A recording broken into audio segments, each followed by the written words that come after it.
This is Byron Lazine and Nicole White, and you are tuned into episode 6 of The Real Word. I'm glad you remembered what number. Yeah. That's good. I can count.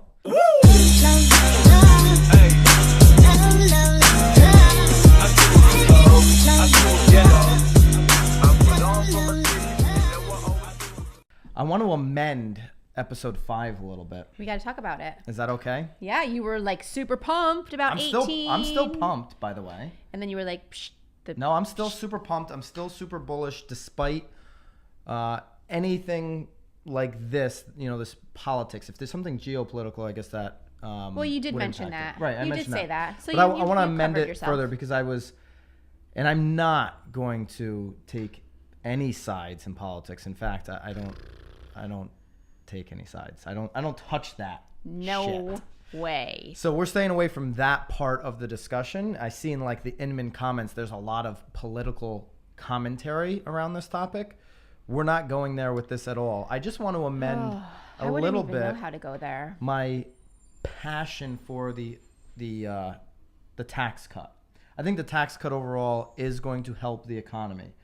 But when I saw what came out after the episode dropped, and part of this tax plan that is being proposed, it would have in my opinion, negative impact on residential single-family real estate in this country, and really for maybe the West Coast and where we are in the Northeast specifically, because we're talking about homes over $500,000. Right.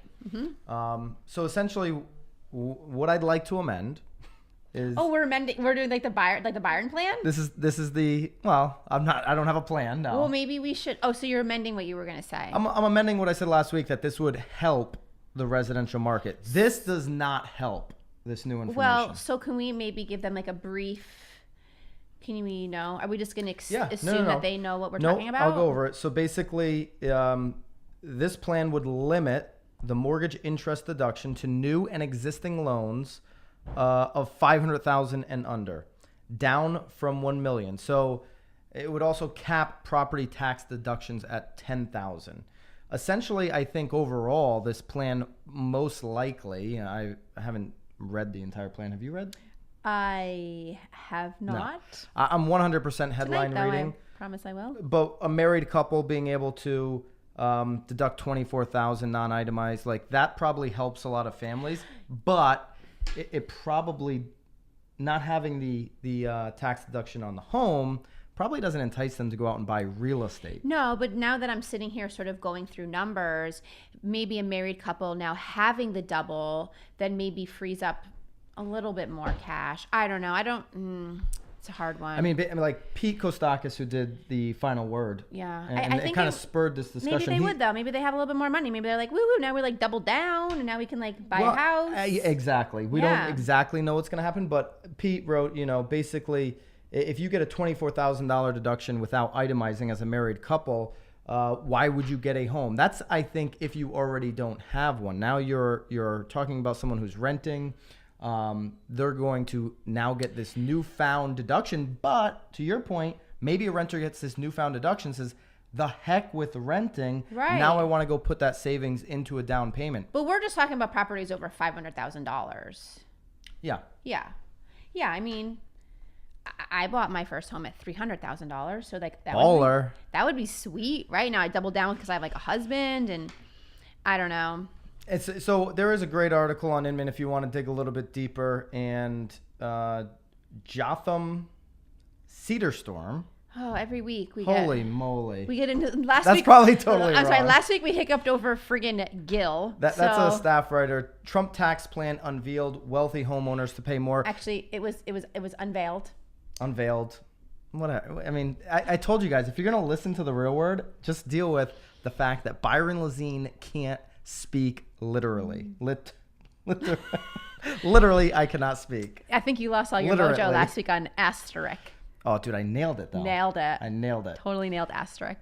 So, yeah, I think I want to amend that a little bit. Yes, if we're looking at Are you gonna buy that house over $500,000 because of the tax break? Probably not.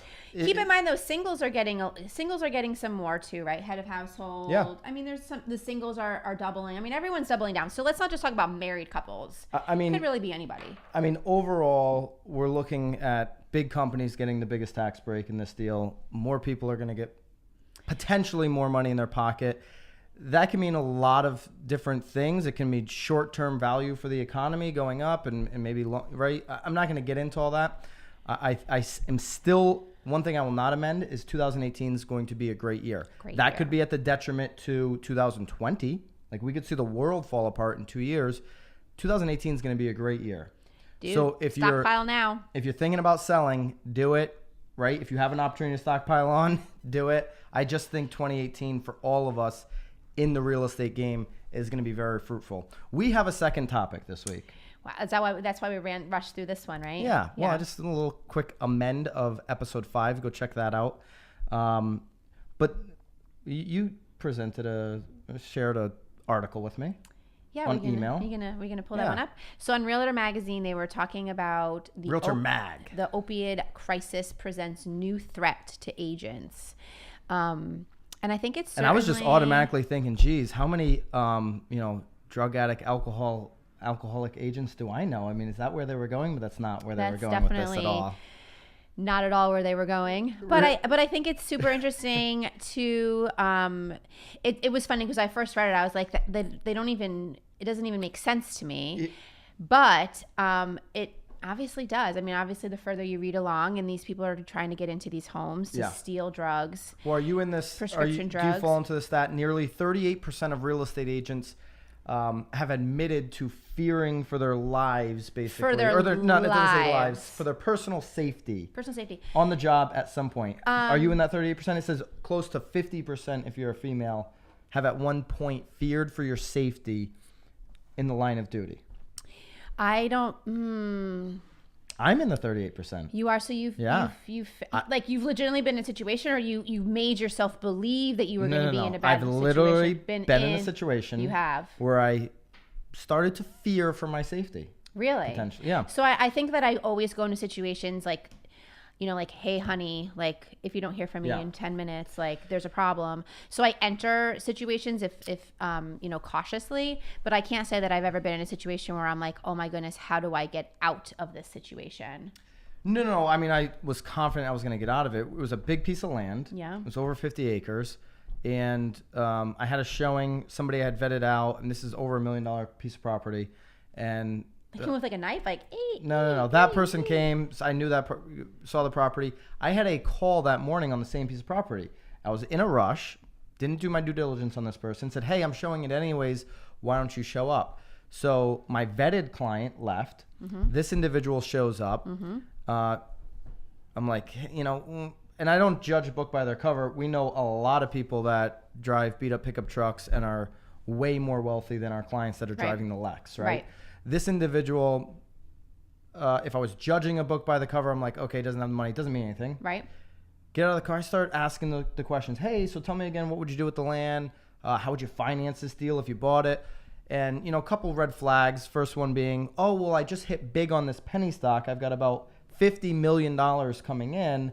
And when that money comes in, then I'll be in position to buy. But I just want to make sure it's definitely coming in. It's like 27 days, like red flags are going off now at this point. Like, okay, this guy is total bullshit. Right. So that doesn't make me nervous. Like, we deal with a lot of I'm still kind of curious why I would even call in a piece of land. Like, let's get to the point here. Right. So now we're walking the land. And I say, well, why don't we just come back, right? When your stock money comes in, the penny stock, you hit the lotto, let's do it then.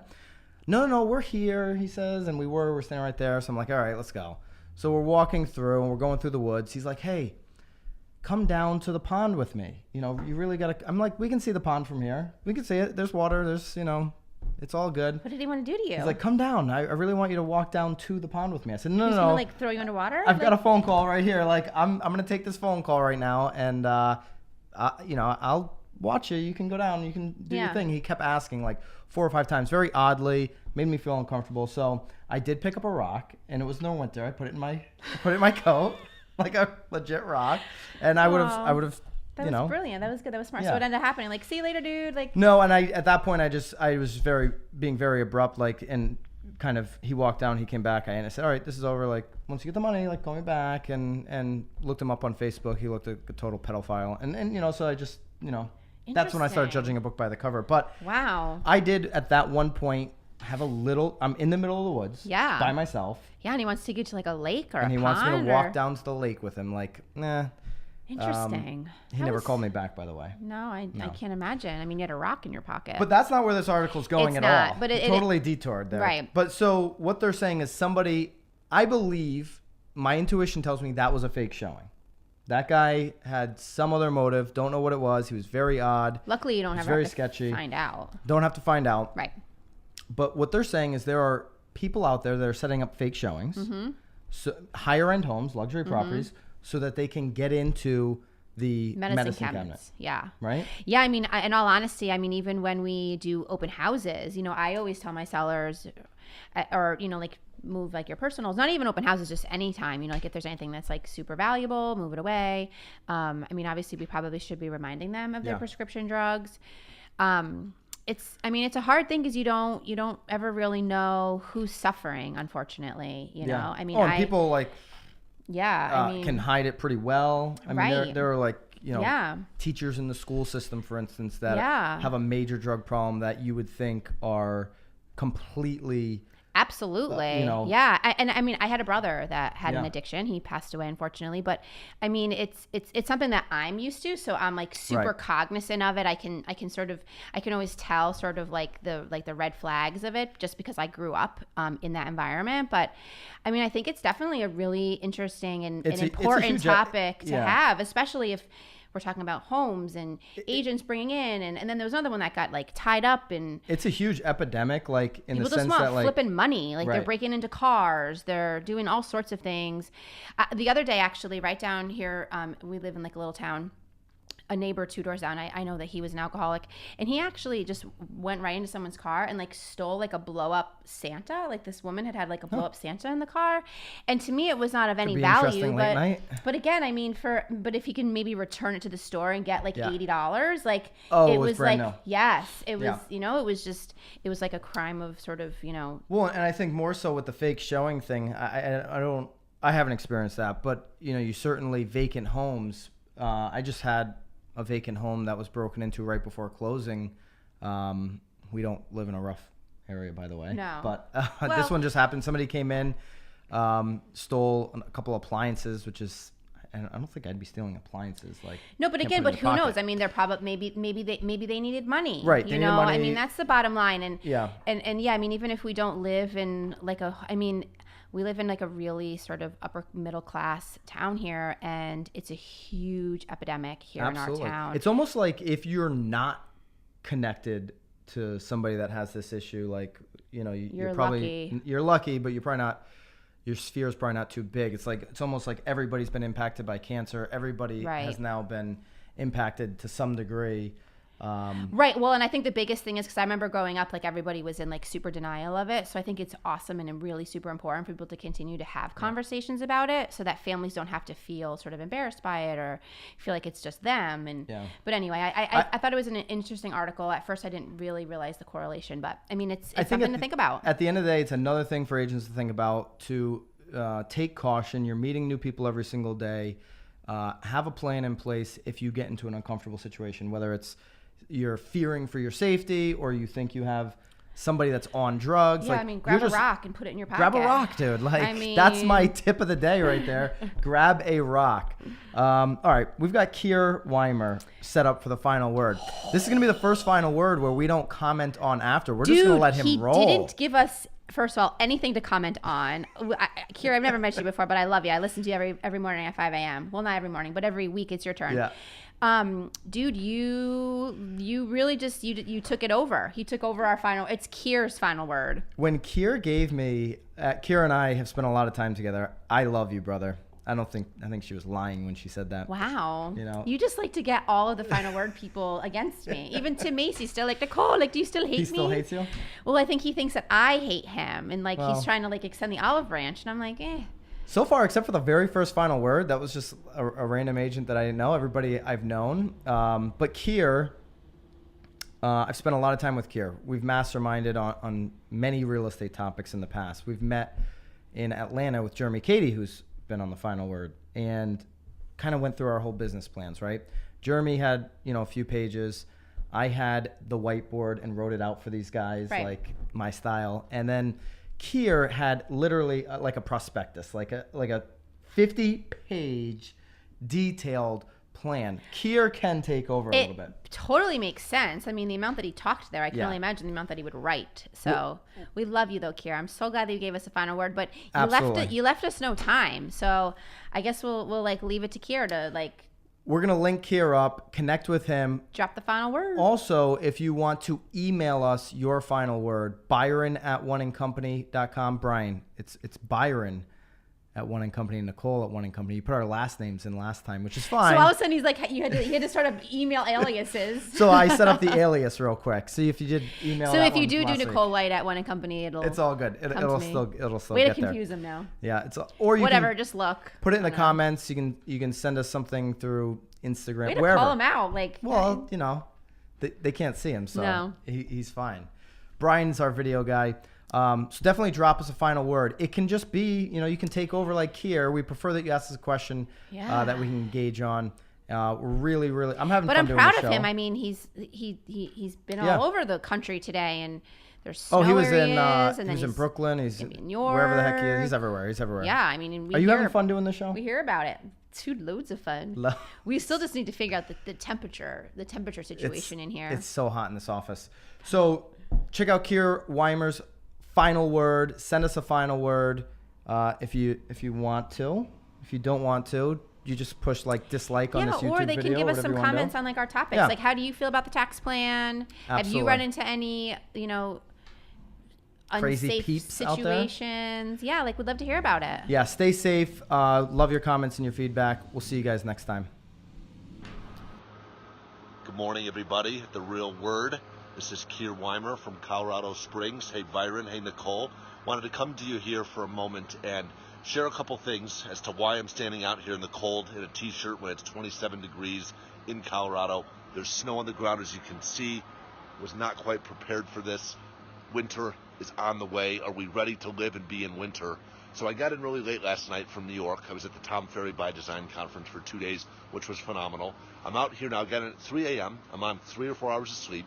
Was up for the 5 a.m. call. And I don't say all this to brag. I say this because it's a sign of commitment, right? Things are important to me.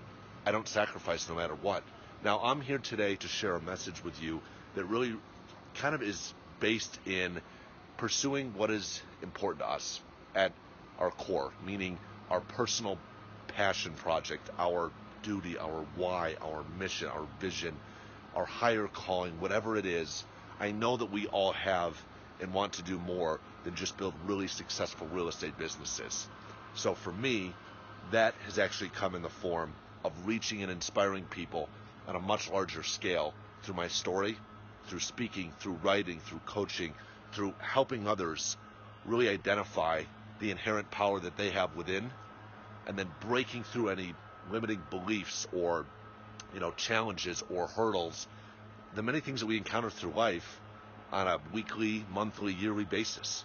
So I'm out here going to be presenting in front of hundreds of strangers at an Advance Your Reach speaking convention, working on my personal story, my message, helping to refine that craft, that story, to reach more people, to help more people, ultimately to find more audiences, and to really take this higher calling, this higher duty of mine to a new level. So I'm really excited to be out here. That's my message, which is find your passion, find your higher calling, find what it is that really drives you. And I know for most of us, it's not just being super successful business people, men and women, real estate team members, owners, etc. That's important. That creates a platform and a lifestyle and a way in which we can then do other things. So really take some time to get back to the basics, to think about what it is that you've wanted to do, book that convention, book that trip, go see that friend you haven't seen in a while, make that tough phone call, whatever it is, take some time and make sure you do it. hopefully that resonated with a few of you guys. Hope you're having an awesome, awesome start to this Wednesday here. I'm quite cold, so I'm going to go in and change. And, have an awesome day and rest of the week. Bye, guys.